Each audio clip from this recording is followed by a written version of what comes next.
you here, Ralph? I lost my job. The baby's gonna be here pretty soon. No respect.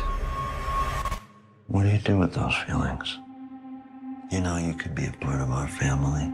Congrats on this film. I thought your portrayal of Ralphie was really visceral and you're so talented. And, I'm sure you're getting comparisons to like Taxi Driver, Fight Club, little bit of artist self-defense there. But I want to talk about finding the tone of voice for Ralphie, finding his physical language, because it does feel pretty different from other things I've seen you do. So can you just speak to kind of finding that process? Well, first of all, thank you so much, Lon. Thank you so much for speaking with me today about this and also saying all that really nice stuff.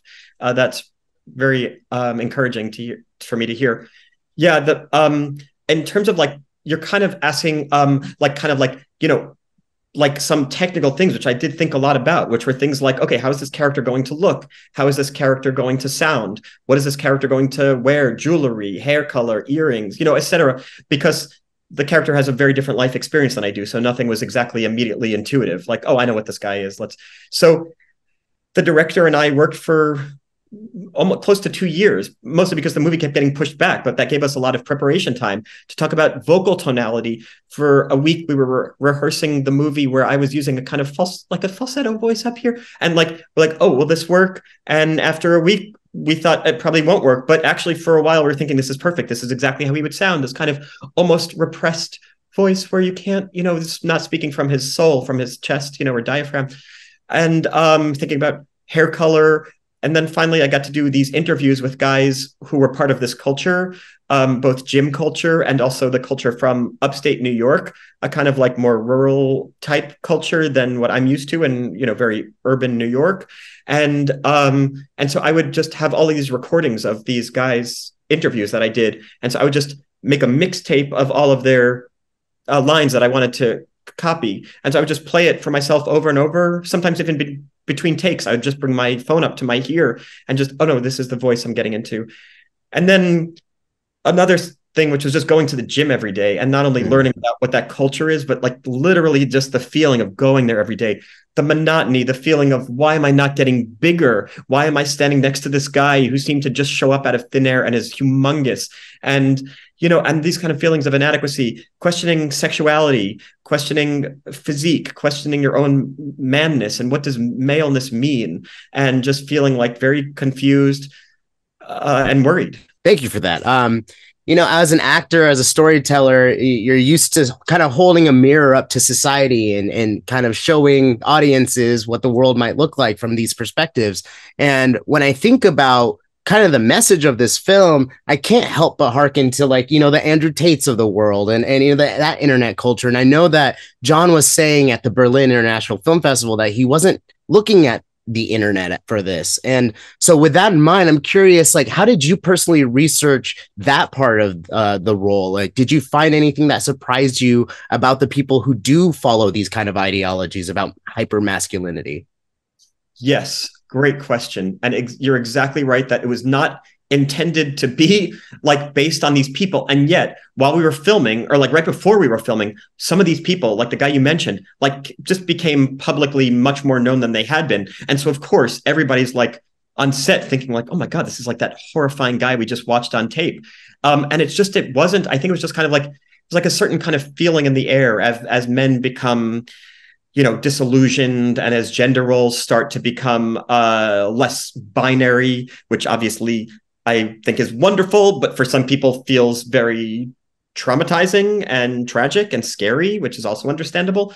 And so this stuff is kind of becoming part of our culture, in great ways that kind of were breaking down certain norms that should have been broken down a long time ago, but in other ways that feel really alienating to a lot of people, specifically young men.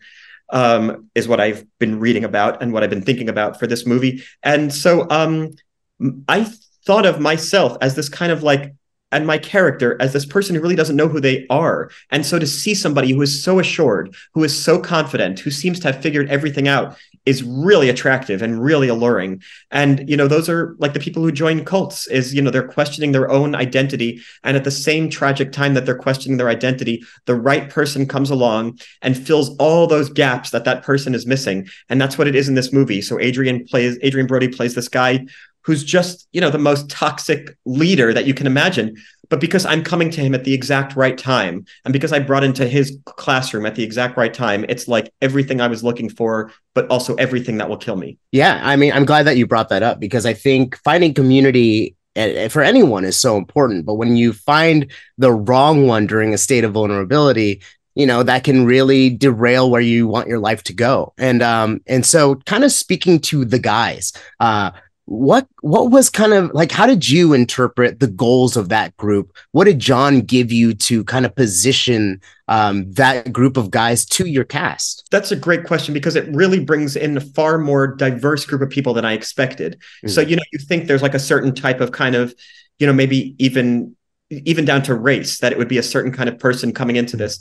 And it turns out it's not that. They're these people who you think are maybe even like, part of a racist group, are actually just looking for anybody who can be attracted to their thing. And that transcends sexuality, race, and even questions about gender. And so the group turned out to be far more diverse in background, race, sexuality than I expected. And that's the truth of it, is that these groups of people, these toxic, parasitical groups of people, they look for anybody who will follow them, irrespective of what that person is bringing. All they want is followers.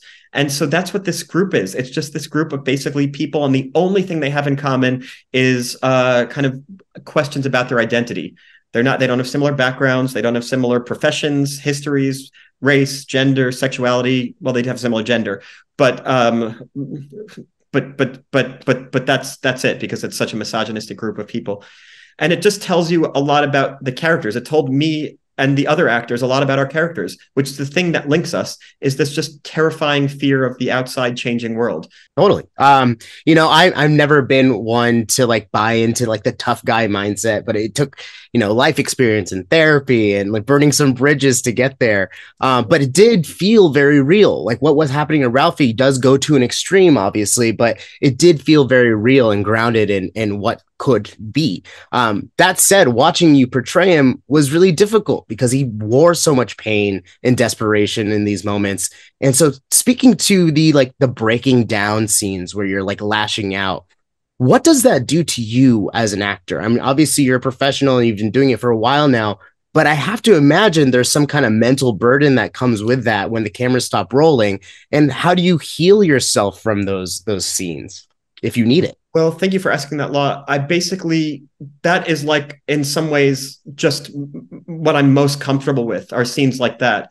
I've also spoken to a lot of actors who feel similarly, which is that in these big kind of psychologically breaking down scenes, they're far more comfortable, because what's more difficult for me is doing a scene where I'm supposed to like pick the kids up from school and they're a little late, and I'm worried about it, because it feels so similar to me that I'm kind of just self-conscious, and I feel I'm not really getting to do my job well here. I'm just trying to portray this simple thing.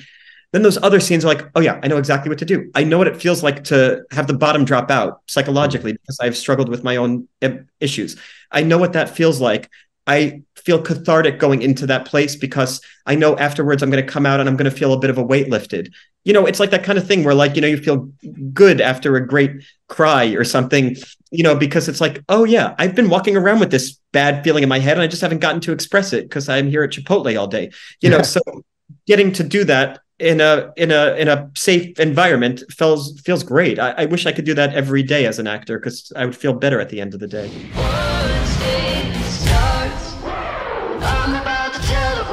There is no God but Ralph.